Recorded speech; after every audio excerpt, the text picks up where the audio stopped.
Bueno, vamos a recordar uno de los pasajes que vimos la semana pasada, que es la base de todo esto, y acompáñenme por favor a Hebreos capítulo 1. Hebreos capítulo 1, en donde Dios nos habla acerca de ese poder, de esa autoridad que tiene nuestro Señor Jesucristo. Hebreos capítulo 1, y vamos a iniciar desde el versículo 2. Y dice así la palabra del Señor. Dice: en estos postreros días, hablando de Dios, porque así hablaba en el versículo 1, Dios nos ha hablado por el Hijo, a quien constituyó heredero de todo. ¿Heredero de cuánto dice? De todo, ¿verdad? Y por quien asimismo hizo el universo. O sea, a través del Hijo, el Padre hizo el universo. Y dice: el cual, hablando del Señor Jesucristo, siendo el resplandor de su gloria y la imagen misma de su sustancia. Y esto es lo que nos importa para este estudio. No que todo lo demás no sea importante, sino que esto es la parte esencial para lo que estamos estudiando. Dice: y quien sustenta todas las cosas con la palabra de su poder. Esa palabra poder es lo mismo que autoridad. Y ya lo vamos a ver nuevamente. Habiendo efectuado la purificación de nuestros pecados, por medio de sí mismo se sentó a la diestra de la majestad, o sea, de Dios, en las alturas. Esa palabra majestad significa divinidad, deidad, ¿verdad? Y Él se sentó a la diestra de Dios, a la diestra del Padre, a eso se refiere. Pero lo importante en este pasaje, para el efecto de lo que estamos estudiando, es tener entendimiento, mis hermanos, que el Señor Jesucristo sostiene todas las cosas. Y cuando se refiere a todas las cosas, es todas las cosas, todos los universos, todo lo creado, todas las criaturas, todo Él lo está sosteniendo actualmente con su autoridad. Y la semana pasada yo les decía que, yendo a ver lo que significa esa palabra autoridad, encontramos algunas palabras hebreas en las que nos dice qué significa, y uno de esos significados es dominio. Él tiene dominio sobre todo, nada se escapa de su dominio, mis hermanos. Otra palabra es poder. Él tiene todo poder. Por eso es que el Señor Jesucristo dice allá en Mateo 28, dice: toda potestad, o sea, todo poder me es dado, toda potestad me es dada. Y por tanto, por esa potestad que yo tengo, que me ha sido dada, entonces yo los envío a ustedes a ir con esa potestad y a ser discípulos a todas las naciones, enseñando. Por eso es que cuando enseñamos, también ese poder, esa potestad, tiene que estar en nosotros, el poder de Dios. Y la otra palabra que es en griego, la palabra exousia, que es la que se utiliza acá, es la palabra también que significa potestad. Y la semana pasada hablamos acerca de la autoridad, del poder, de la potestad, del dominio que Dios tiene, y que ese dominio Él lo ejerce sobre los que hemos decidido darle el dominio. Actualmente así es, porque Él nos está llamando para que nosotros voluntariamente nos acerquemos a Él y nos sujetemos a ese dominio por propia voluntad. Sin embargo, cuando estudiamos la palabra, encontramos, y vamos a leer un versículo o un pasaje que es clave de esto, vamos a ver que todo, sea voluntario o involuntario, va a llegar un momento en el que se va a tener que sujetar todo a la autoridad del Hijo. Y el Hijo mismo dice que nuevamente le va a dar todo ese poder, toda la autoridad al Padre, sujetándose al Padre. para que todos lleguemos a estar en el Padre como un día estuvimos. Como dice su palabra, que nosotros fuimos sacados de la roca y del hueco de la cantera. O sea, todos salimos del Padre. Solo que se dio en un proceso. El Padre dio a luz o dio a conocer al Hijo, ¿verdad?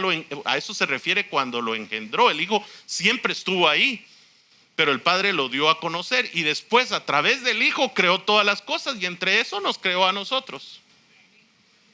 Y un día, como se cierra ese ciclo, se recuerdan que como es un círculo, ¿verdad? El círculo empieza en un punto y cuando gira ese círculo y el final, ¿en dónde termina? En donde empezó. Entonces, el principio va a ser igual que el fin. O mejor dicho, al revés. El final va a ser igual que como fue al principio. Amén. Entonces, teniendo ese entendimiento de que Él ejerce esa autoridad, pero esa autoridad la ejerce de diversas formas. Una forma como Él ejerce esa autoridad es una autoridad directa hacia nosotros. El Padre ejerce una autoridad directa sobre nosotros y para eso nos ha dejado su palabra. En la palabra de Dios está la voluntad de Dios para nosotros, el propósito de Dios para nosotros. Si nosotros vamos desde Génesis hasta Apocalipsis, ahí vamos a encontrar lo que Dios quiere que nosotros seamos, a dónde quiere que lleguemos. Desde el tabernáculo de Moisés, donde nos muestra la estatura del varón perfecto, las jornadas de Israel, hasta el Apocalipsis, en donde vemos cómo va a estar la adoración celestial y vemos cómo Él ejerce esa autoridad. Toda la palabra ahí nos muestra el Señor el propósito que Dios tiene para nuestras vidas. Pero aparte de eso, también Dios nos habla directamente y Él ejerce también su autoridad, dándonos a cada quien un mandato específico. Y otra manera como Él ejerce su autoridad es delegando esa autoridad en otras autoridades que están sujetas a Él. Y hoy vamos a hablar un poquito acerca de ese principio. Ahora, ¿cómo honramos nosotros esa autoridad? Acompáñeme a Mateo, por favor. Hoy vamos a ver varios pasajes. Es un tiempo de estudio. Mateo capítulo 7. Y que se nos quede esto, mire, porque Mateo 7 del 21 al 23 nos recuerda a Marcos 7 del 21 al 23, ¿verdad? Pero leamos Mateo 7 del 21 al 23. Aquí nos habla el Señor Jesús acerca del principio de autoridad. Y dice así en el 21, dice: no todo el que me dice Señor, Señor, entrará en el reino de los cielos. O sea, no solo se trata de decir, porque esta palabra Señor, y ya vamos a ver su significado más adelante, pero una de las connotaciones que tiene es que Él es el dueño de todo. Él es mi dueño, Él es el amo. Pero aquí el Señor Jesucristo dice que muchos van a llegar y le van a decir Señor, pero dice: no todo el que me dice Señor, Señor, entrará en el reino de los cielos, sino ¿quién? Dice: sino el que hace la voluntad de mi Padre que está en los cielos. O sea, yo le puedo decir a Él que es mi Señor, pero no estoy haciendo su voluntad, entonces no es mi Señor. Solo lo estoy diciendo del diente al labio. Y dice: muchos me dirán en aquel día, y nuevamente dice Señor, Señor, o sea, vuelven a enfatizar Señor, Señor. ¿no profetizamos en tu nombre? ¿Y en tu nombre echamos fuera demonios? ¿Y en tu nombre hicimos muchos milagros? Y entonces dice el Señor Jesús: yo les declararé, nunca los conocí. Nunca los conocí. Y cuando Él dice nunca los conocí, quiere decir ustedes nunca se interesaron en conocerme. Nunca se interesaron en venir a mí y hacerse uno conmigo, en tener una relación conmigo, porque eso se refiere a la palabra conocer, ¿se recuerdan? Nunca los conocí. Y lo más triste es que les va a decir: apártense de mí, y hacedores de maldad. Mire lo que le está diciendo. Porque todo lo que hicieron, lo hicieron fuera de la voluntad de Dios. Porque si no conocían al Señor, ¿cómo iban a hacer su voluntad? Para yo hacer la voluntad de Dios necesito conocer al Señor, necesito conocer su palabra, necesito escuchar su voz. Por eso es que el pueblo de Israel falló en las jornadas de Israel, porque no quisieron oír la voz de Dios.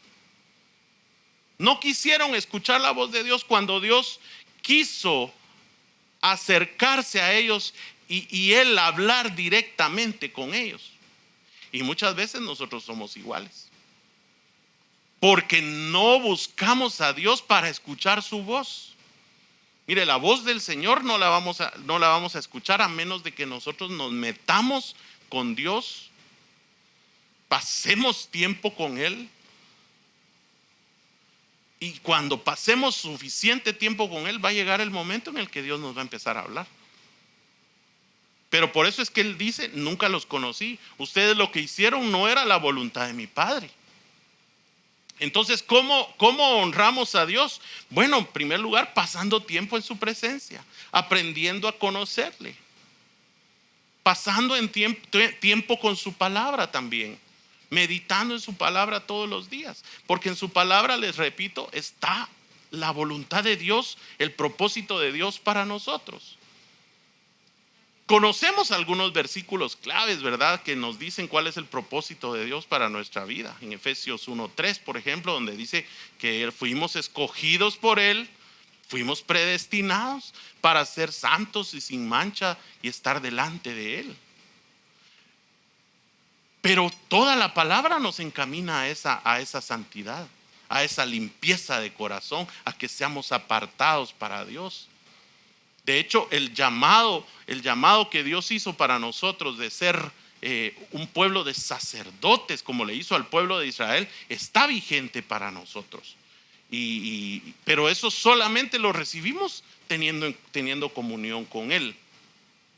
Y solo así vamos a conocer su voluntad y hacerla, para que el día que venga el Señor Jesucristo y nosotros le digamos: Señor, Señor, entonces Él sí nos diga: sí los conozco. Sí los conozco. A ti sí te conozco, y te conozco por nombre.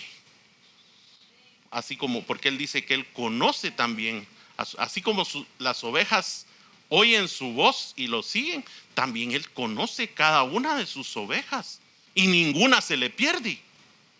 Ninguna se le pierde. Gracias a Dios por eso, ¿verdad? Entonces solo así vamos a poder conocer su voluntad. Pero no se trata solo de conocer su voluntad, se trata también de hacerla. Y eso se llama obediencia. Obediencia. Entonces, ese es el propósito de Dios.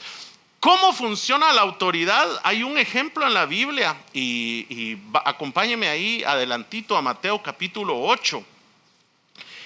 Y vamos a ver varios principios ahí en el encuentro que tuvo el Señor Jesucristo con aquel centurión romano. Y yo me puse a revisar ahí pues qué tipo de autoridad manejaban los centuriones. Y pues los centuriones eran jefes de un grupo de soldados que eran más o menos unos 80 soldados. Y entonces en el ejército se maneja mucho ese tema de la autoridad. En el ejército se maneja mucho el tema de la jerarquía que hay, ¿verdad? Hay capitanes, tenientes, hablando en nuestra actualidad. Y en aquel entonces el centurión era como un jefe de pelotón, por decirlo así. Y el pelotón era más o menos de unos 80 soldados. Y en esta ocasión se acerca un centurión, y leámoslo ahí, San Mateo capítulo 8, versículo 5, y dice así, dice, entrando Jesús en Capernaum, vino a él un centurión rogándole y diciendo, mire pues, lo primero que hace el centurión es reconocer a Jesús, dice, Señor. Y yo me fui a ver qué significa esa palabra Señor. Esa palabra, usted la puede ir a buscar allá en la concordancia de Strong cuando lea este pasaje. Y la palabra significa supremo en autoridad, el más alto. Supremo en autoridad. Significa el controlador. O sea, el que tiene control de todas las cosas. ¿Qué otra cosa significa? Ahí usted, los que tienen ahí la concordancia lo pueden estar confirmando. Significa ungido. El centurión, a pesar de que no era israelita, reconoció lo que muchos israelitas no reconocieron en Jesús, que él era el ungido. Y esa palabra ungido es Cristo. ¿Qué otra cosa significa? Significa amo de todo. Significa dueño, mi dueño. Él puede hacer lo que quiera conmigo porque Él es mi dueño. Y significa también Dios.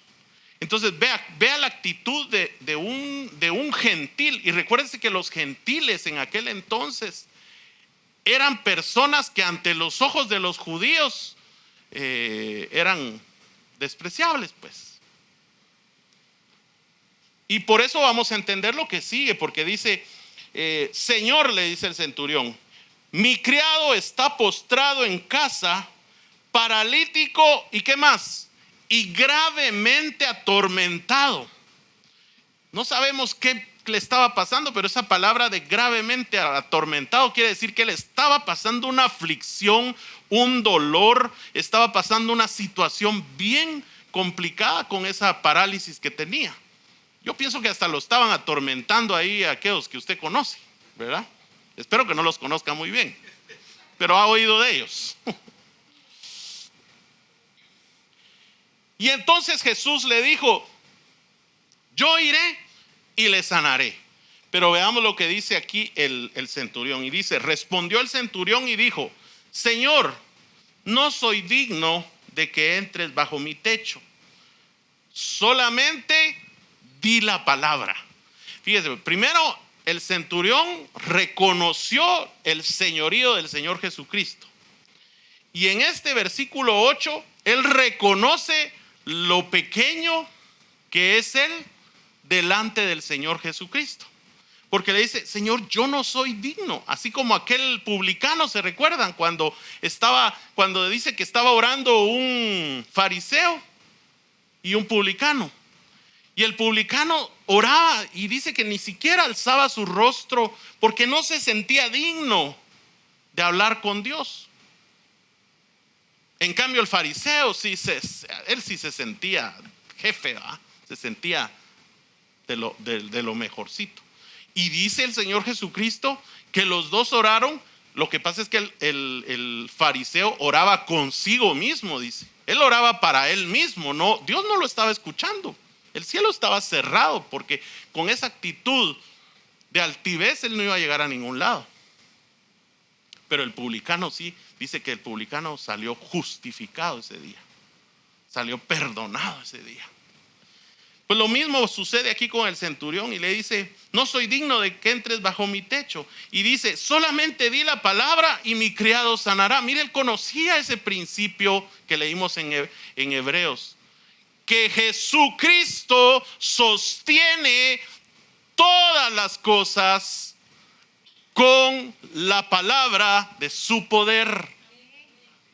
Eso se nos tiene que quedar grabado. Porque él le dijo, solo di la palabra, tú tienes poder en tu palabra, tú tienes el poder para hacer ese milagro, solo dilo y mi siervo sanará.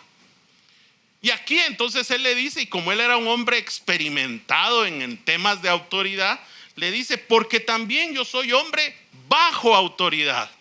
O sea, la autoridad que yo tengo sobre mis soldados proviene de otra autoridad que yo recibí, de alguien que está más alto. Y se recuerdan que la semana pasada leímos un versículo donde decía que siempre hay uno más alto y sobre ese está otro más alto, que es el Señor Jesucristo. Y entonces le dice, porque yo también soy hombre bajo autoridad y tengo bajo mis órdenes soldados. O sea, la autoridad se recibe y se transfiere. Y digo a este, ve y va. Y al otro, ven y viene. Y a mi siervo, haz esto y lo hace. ¿Qué quiere decir esto? Que cuando nosotros, mis hermanos, estamos bajo la autoridad de Dios, lo que Él nos dice, lo tenemos que hacer. Si realmente queremos ser nosotros, mis hermanos, de los bienaventurados, del limpio corazón, que verán a Dios nuestro Padre, tenemos que obedecer a Dios. Por eso es que leíamos la semana pasada el testimonio que dio Dios de David, donde dijo, he encontrado a David un varón conforme a mi corazón, porque él hará todo lo que yo le diga que haga. Y eso es lo que le agrada al Padre. Por eso es que dice que no es tanto de sacrificios, sino es de obediencia. Lo que a Él le agrada es la obediencia. Y mire lo que dice aquí. Entonces, si Él le decía a un soldado, ve, Él va. Llama a otro, viene, ven y viene. Y a su criado, haz esto y lo hace. ¿Y será que nosotros somos así? Que lo que nos dice Dios, Él o a través de... Porque recuérdense que el centurión era una autoridad delegada de César. Cuando el soldado obedecía al centurión, era como que estaba obedeciendo a César. Y es que ese es el principio. Por eso es que Jesús dice aquí más adelante, después de que Él termina, dice en el versículo 10, dice, al oírlo Jesús se maravilló. Jesús se sorprendió. Mire, ¿cuánto quisiéramos nosotros hacer algo que sorprenda, que maraville a nuestro Señor Jesucristo? Créeme que yo sí, a veces le digo, Señor, ayúdame a hacer algo que a ti te agrade de tal manera que te maravilles, así como se maravilló Jesús aquí. Y les dijo, al oírlo Jesús se maravilló y dijo a los que le seguían, a sus discípulos, de cierto les digo, dice, que ni aún en Israel, ni aún en mi pueblo, ni aún en los que se dicen que me conocen, he hallado tanta fe. O sea, la obediencia y el honrar autoridad también tienen que ver con fe. Porque aquí lo que demostró también el centurión era esa fe que él tenía. ¿Cómo la obtuvo? No sabemos. Él había escuchado de Jesús, no sabemos quién le predicó, pero él tenía entendimiento de estas cosas. Y ¿sabe qué es lo que me sorprende? Que este centurión no solo obtuvo todo lo que quería, porque realmente al final dice que su siervo fue sanado por la fe que él tuvo. Jesús le dice, lo que pediste lo vas a recibir. Creo que está en el versículo 13, dice, ve y como creíste te sea hecho. Y su criado fue sanado en aquella misma hora. Pero ¿sabe qué es lo que me sorprende a mí? Que el maravillar a Jesús, el sorprender a Jesús, el asombrar a Jesús, provocó que Jesús hiciera una declaración y diera una palabra ahí especial que es para nosotros. Porque dice en el versículo 11, dice, y les digo... Y aquí empieza a hablar de nosotros. Mire, un gentil, un romano, un centurión romano hizo que Jesús dijera esta promesa para nosotros. Provocó eso. Y eso es lo que a mí me impacta, porque provocó y dice, y les digo que vendrán muchos del oriente y del occidente, de aquí de donde estamos nosotros, y se sentarán con Abraham e Isaac y Jacob. ¿En dónde? En el reino de los cielos, en nuestra meta, por lo que estamos trabajando, que se forme en nosotros. Y dice algo tremendo también, ¿verdad? Mas los hijos del reino, a quienes se les había dado, pero lo despreciaron, dice, serán echados a las tinieblas de afuera. y ahí será el lloro y el crujir de dientes. Entonces, mis hermanos, más nos vale a nosotros entender este principio. Y si hemos decidido seguir este camino de la cruz, más nos vale someternos a la autoridad de Dios. ¿Y por qué? Por temor a que nos puedan descalificar como a los que dice aquí que eran los hijos. No, por la promesa que está en el versículo 11, porque si nosotros somos sus hijos obedientes, nos sometemos a su autoridad, nos sentaremos a la mesa en el reino de los cielos. La obediencia a eso nos va a llevar. Esa es la bendición que podemos esperar cuando obedecemos su palabra.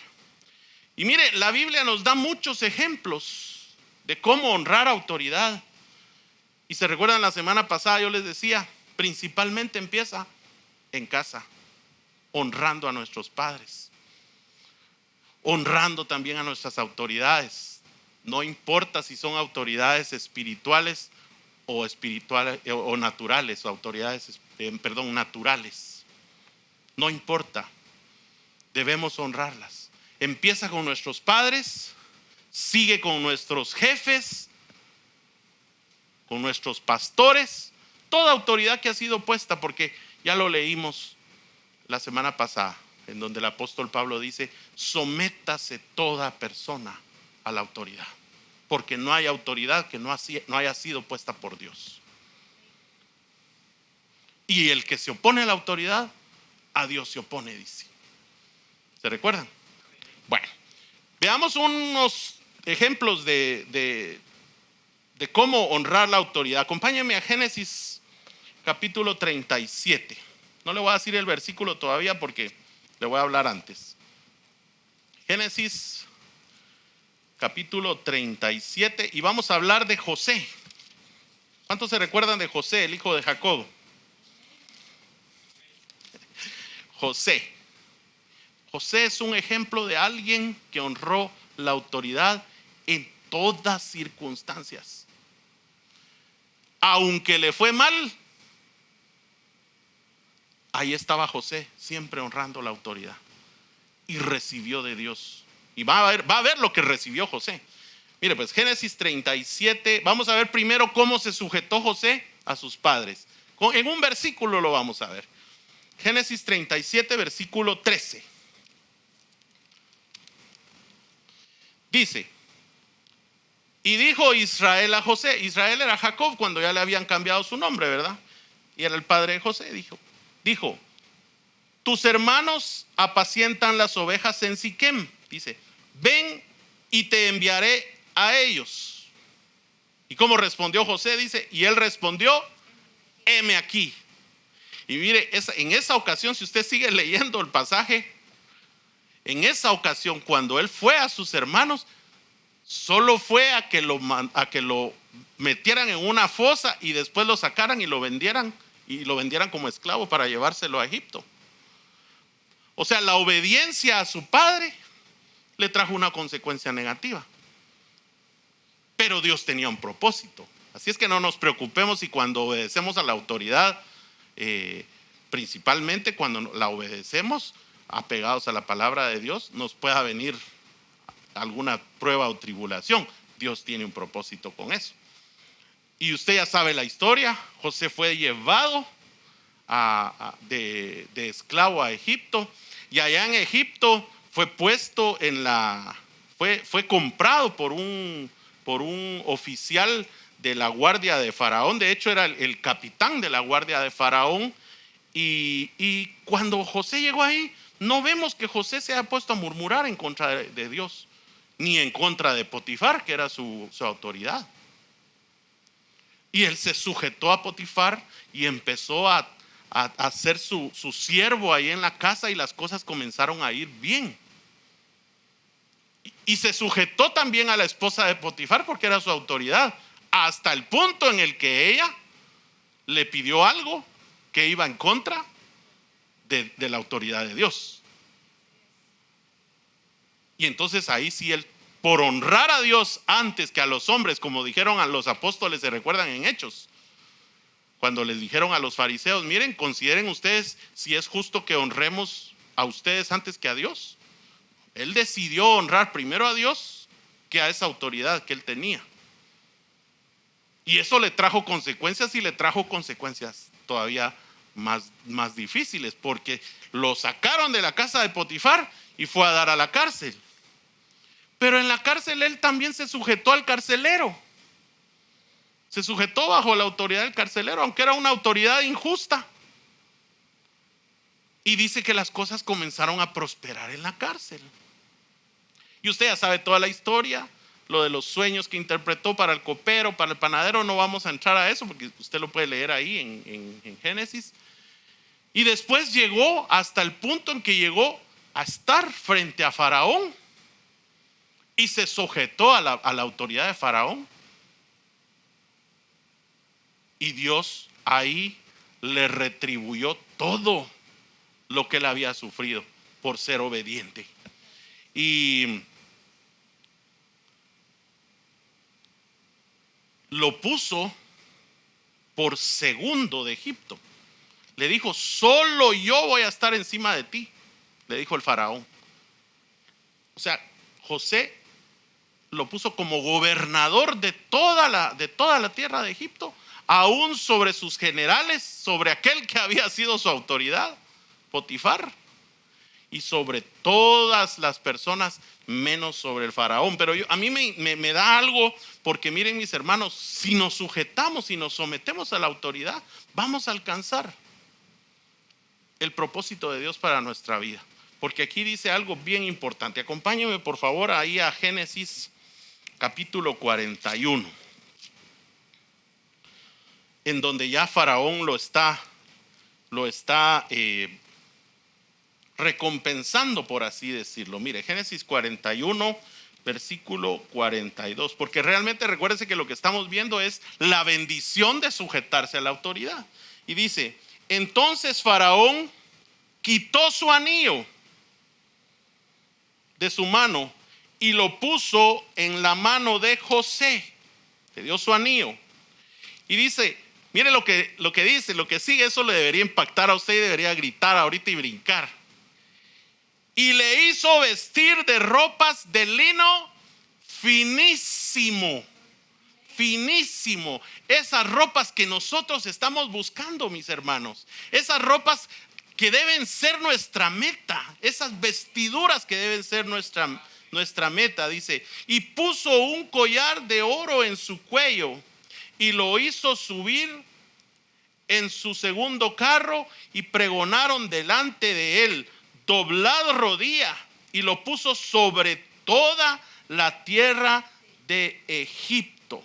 Y dijo Faraón a José: yo soy Faraón, y sin ti ninguno alzará su mano ni su pie en toda la tierra de Egipto. Miren cómo Dios, y ahí se cumple la palabra de que el que se humilla será exaltado.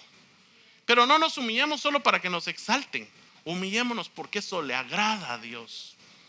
Ya si al Señor le place levantarnos, y Él no puede dejar de cumplir su palabra, es una bendición también, pero más que nosotros busquemos agradar a Dios. Miren qué gran ejemplo. Y no se quedó solo ahí, sino que ustedes se recuerdan que José era el hermano número 11 de los hermanos. Ahora acompáñenme a Primero de Crónicas. Primer libro de Crónicas.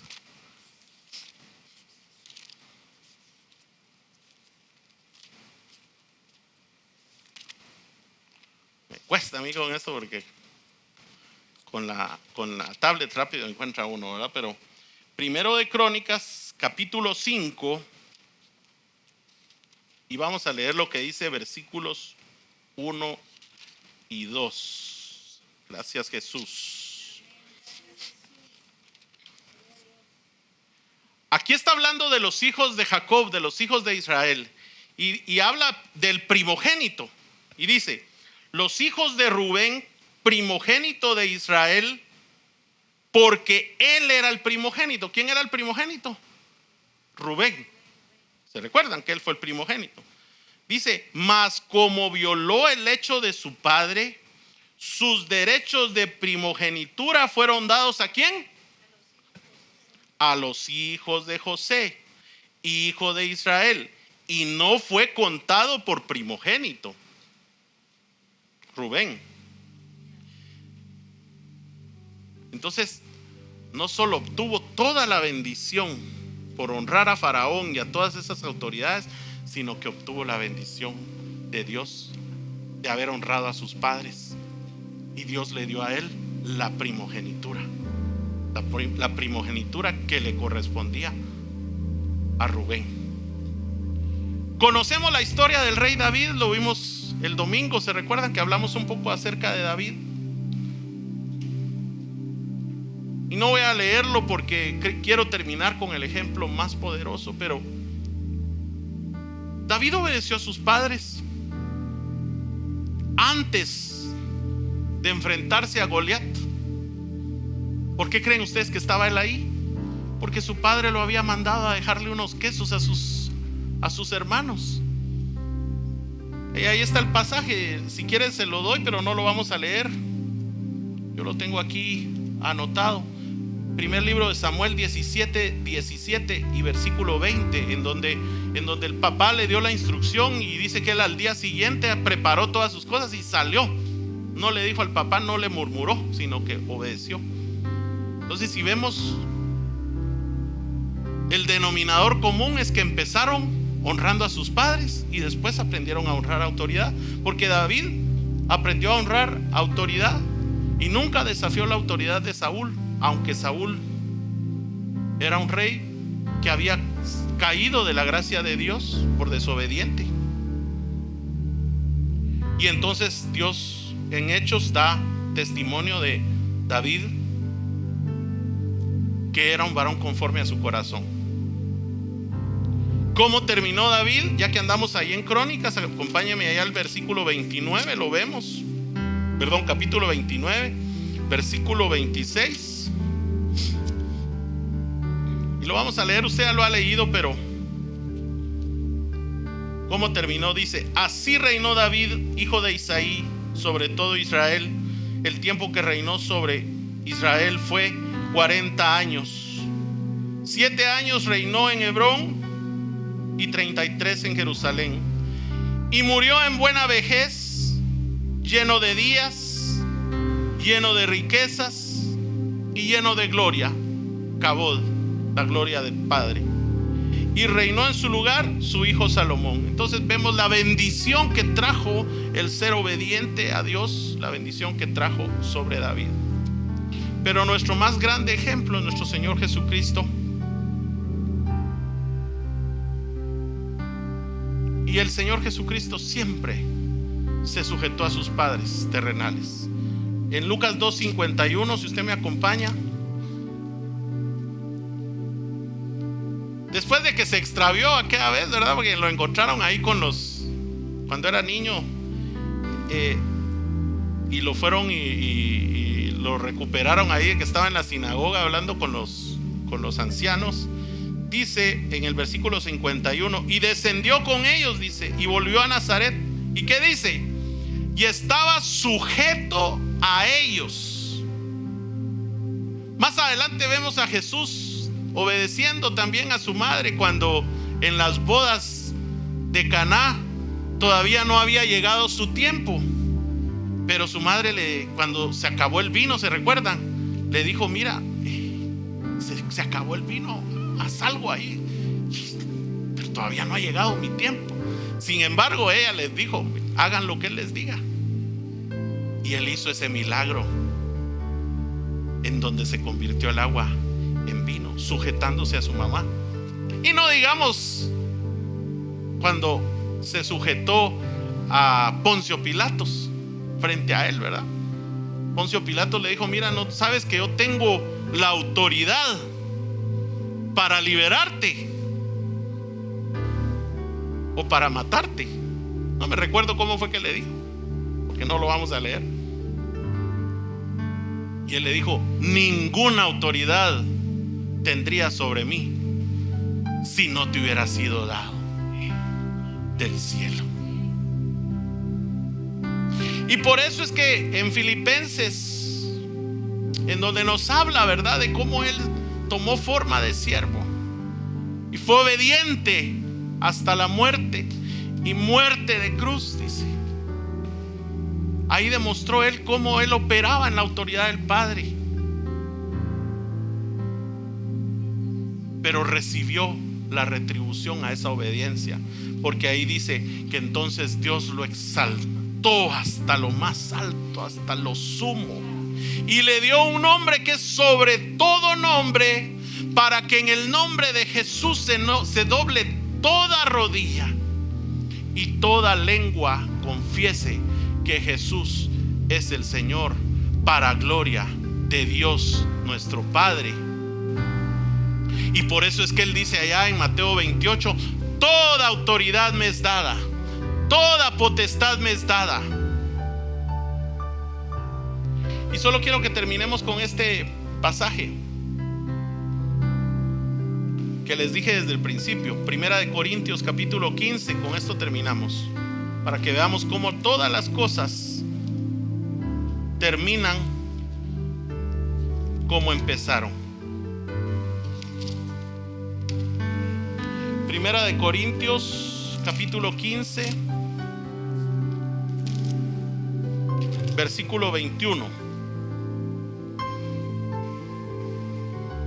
Vamos a leer desde el 21 para tener el contexto. Dice: porque por cuanto la muerte entró por un hombre, también por un hombre la resurrección de los muertos.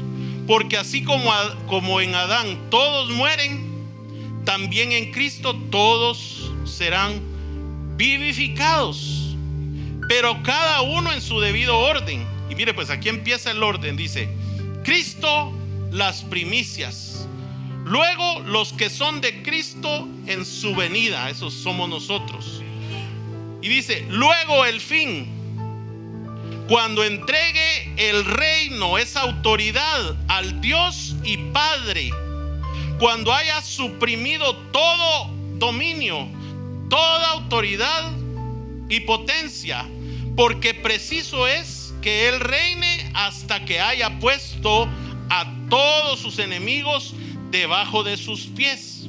Y el postrer enemigo que será destruido es la muerte, porque todas las cosas las sujetó Cristo debajo de sus pies.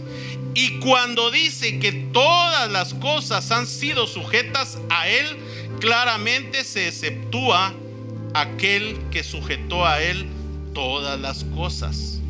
Pero mire lo que dice: pero luego que todas las cosas le estén sujetas a Cristo, entonces, dice, también el Hijo mismo se sujetará al que le sujetó a Él todas las cosas, para que Dios sea todo en todos.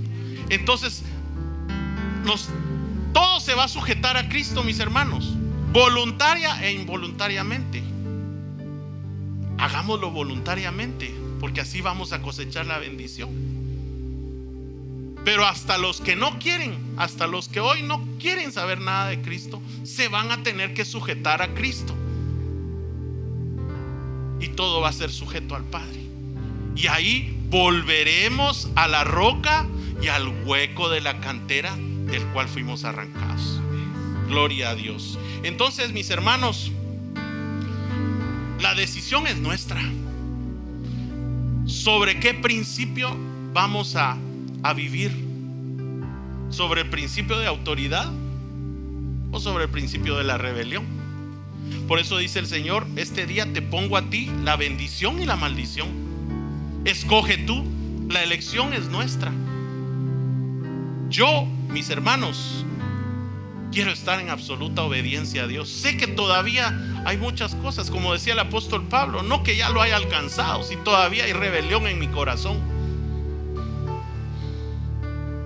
Pero una cosa hago, decía el apóstol Pablo, olvidando ciertamente lo que queda atrás, prosigo a la meta, puesto los ojos en Jesús. Amén. Pongámonos en pie un momento y vamos a orar. Vamos a pedirle al Señor que nos perdone esta noche, porque todavía hay mucha rebelión en nuestro corazón. Hay mucha rebelión en nuestro corazón, pero Él está interesado, Él es el más interesado en hacer esa obra de sanar nuestro corazón de toda rebelión, para que recibamos la bendición de estar bajo su autoridad. Padre, gracias te damos, Señor nuestro. Los que están en casa también, Padre, te damos gracias. Y Padre, en el nombre de Jesús te agradecemos porque hoy, Señor, todavía estamos a tiempo y tenemos la facultad, Señor, de poder elegir si nos sometemos, nos sujetamos, obedecemos tu voluntad, o elegir si nos vamos por otros caminos, o si queremos estar, Señor, divagando en esa doble voluntad, Señor, haciendo algunas veces lo que tú nos pides y otras veces haciendo lo que a nosotros se nos antoja, Padre. Padre, perdónanos por esa rebelión que hay en nuestro corazón y límpianos, Señor, sánanos, libéranos, Señor, de toda rebelión que hay en nuestro corazón. Quita toda soberbia, Padre Santo, porque sabemos que la rebelión viene de la soberbia y de la falta de gratitud y de la falta de conocerte a ti. Por eso nuestro Señor Jesucristo decía, Señor, que Él no nos conoce si no hacemos la voluntad del Padre. Padre, ayúdanos a tomar las decisiones correctas y a escoger por la bendición, Padre. Aunque nuestro corazón muchas veces se resista, Señor, pero nosotros que tengamos esa convicción, que tengamos, Señor, esa revelación y ese entendimiento que tú le diste a ese centurión, reconociendo el señorío de Cristo Jesús, reconociendo que Él es el dueño, que Él es el decididor divino, que Él es nuestro amo y Él es el que tiene control de todas las cosas, y que podamos sujetarnos, que podamos doblar nuestras rodillas, doblarnos, inclinar nuestra cerviz voluntariamente a ti, Señor. Padre, ayúdanos, porque sabemos que nos cuesta, pero tú eres poderoso, Señor. Nos has dado los recursos, la sangre de Cristo, el poder santificador del Espíritu Santo y tu palabra preciosa, Señor. Gracias te damos, Padre, por esta palabra, y que quede, Señor, sellada en nuestros corazones, y que a partir de hoy, Señor, nosotros cambiemos también, Señor, nuestro caminar, sujetándonos a tu voluntad. Gracias te damos, Padre. En el nombre de nuestro Señor Jesucristo oramos. Amén y amén. Gracias, Señor Jesús. Gracias, Señor Jesús. Aleluya.